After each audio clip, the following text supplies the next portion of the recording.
ఏపీలో నేటికి ఉద్యోగులకు జీతాలు జమ కాలేదు. మరోవైపు పెన్షన్ల కోసం పెన్షన్దారులు ఎదురు చూస్తున్నారు.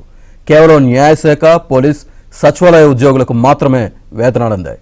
మిగతా శాఖల ఉద్యోగులు, జిల్లా స్థాయి ఉద్యోగులకు జీతాలు జమ కాలేదు. 3వ తేదీ వచ్చిన పెన్షన్లు ఇవ్వకపోతే ఎలా అని పెన్షనర్లు ప్రశ్నిస్తున్నారు. నెలకు 5,500 కోట్ల వేతనాలు, పెన్షన్లను ప్రభుత్వం జమ చేయాల్సి ఉంది. వచ్చే మంగళవారం తర్వాతే వేతనాలు జమ అవుతాయని ఆర్థిక నిపుణులు అంటున్నారు. మంగళవారం సెక్యూరిటీ బాండ్ల వేలం ద్వారా 4,000 కోట్లు జమ కానున్నాయి. అప్పుడే ఉద్యోగులకు, పెన్షన్దారులకు జీతాలు, పెన్షన్లు జమ కానున్నాయి.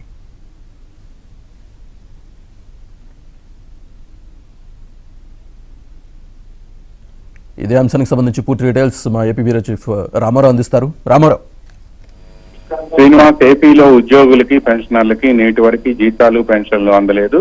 ప్రధానంగా దాదాపుగా ఇప్పటికే 4 సంవత్సరాల నుంచి ఉద్యోగులకి ఏనా కూడా 1వ తేదీన జీతాలు, పెన్షన్లు అందడం లేదు. అయితే ఈ నెల తొందరగానే జీతాలు ఇస్తారు అని చెప్పి ఉద్యోగ సంఘాలు కానీ, ఉద్యోగులు కానీ ఆశించారు. కానీ నేటి వరకు, కొద్దిసేపటి క్రితం వరకు కూడా జీతాలు, పెన్షన్లు పడలేదు. కేవలం న్యాయశాఖ, పోలీస్ శాఖ, సచివాలయ ఉద్యోగులకు మినహా మరి ఎవరికి కూడా జీతాలు, పెన్షన్లు పడలేదు అని చెప్తున్నారు.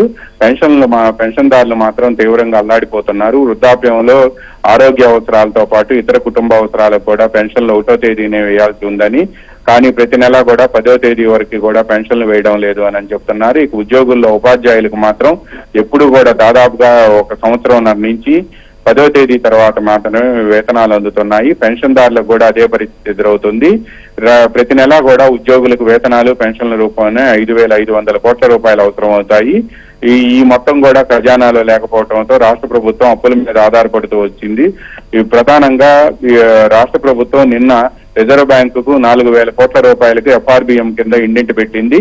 వచ్చే మంగళవారం ఈ సెక్యూరిటీ బాండ్ల వేలం జరగనుంది రిజర్వ్ బ్యాంకు వద్ద ఇప్పటికే రాష్ట్ర ప్రభుత్వానికి ఓడి కానీ, లేకపోతే వేస్ అండ్ మీన్స్ కింద తీసుకొచ్చిన డబ్బు కానీ ఏమి అప్పులు లేకపోతే మాత్రం ఈ 4,000 కోట్ల రూపాయలు మంగళవారం సాయంత్రానికి రాష్ట్ర ప్రభుత్వ ఖాతాలో జమ కానున్నాయి.